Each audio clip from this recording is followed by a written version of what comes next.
Pandya store நியூப்ரமும் அரசி கிட்ட கதிர் போயிட்டு ராஜி எனக்கு எல்லா விஷயத்தையும் சொன்னான்றாங்க. இவ்வளோ கஷ்டப்பட்டு நீ அவன் கூட வாழணுமான்றாங்க. ஆனா அவன் நம்ம குடும்பத்தை எவ்வளோ கஷ்டப்படுத்திருக்கான் இல்லைன்னா அதுக்கு சரியான ஒரு பாடத்தை நம்ம அவனுக்கு கற்றுக் கொடுக்க வேண்டாம் அப்படின்றாங்க. நீ என்னத்தை கற்றுக் கொடுக்க போற? நான் அவனுக்கு ஒரு சரியான படத்தை தான் கற்றுக் கொடுக்க போறேன்றாங்க. நம்ம குடும்பத்தை எந்த அளவுக்கு அவன் ஆட்டி படிச்சான், அதுக்கு நானும் அவனுக்கு ஒரு பாடத்தை கற்றுக் கொடுக்கலான்னு முடிவெடுத்திருக்கான்றாங்க. எதுவாக இருந்தாலும் பார்த்து பொறுமையா பண்ணு, பிரச்சனையில மாட்டிக்காத அரசி. உனக்கு எந்த ஒரு உதவியா இருந்தாலும் எனக்கு கேளு, நான் தயங்காம உனக்கு செய்வேன்றாங்க.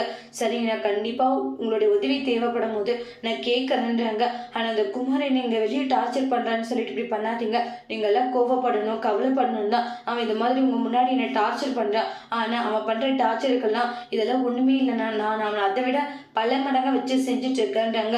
நீங்க கவலையே பட வேண்டாம், எல்லா பிரச்சனையுமே நான் பாத்துக்கிறேன் அப்படின்றாங்க. சரிமான்றாங்க. இங்க பாரு, அந்த குமார் எதனா பிரச்சனை பண்ண மட்டும் சொல்லி நான் பாத்துக்கிறேன். சரி, ஓகே, நான் சொல்றேன் அப்படின்ற மாதிரி சொல்லிட்டு இருக்காங்க. இங்க வந்து நம்ம அரசி எப்படியும் அண்ணன் நம்மளுக்கு சப்போர்ட்டா இருக்கு. கண்டிப்பா இந்த குமாரை விடக்கூடாது. இந்த குடும்பத்தாலதான் இவ்வளவு பிரச்சனைகளும் சொல்லி சொல்லி நல்லா ஏமாத்தி என்ன கல்யாணம் பண்ணிட்டு போயிட்டான். அவனுக்கு ஒரு சரியான பழத்தை கத்துக் கொடுக்கணும் அப்படின்னு சொல்லிட்டு முடிவெடுக்கிறாங்க.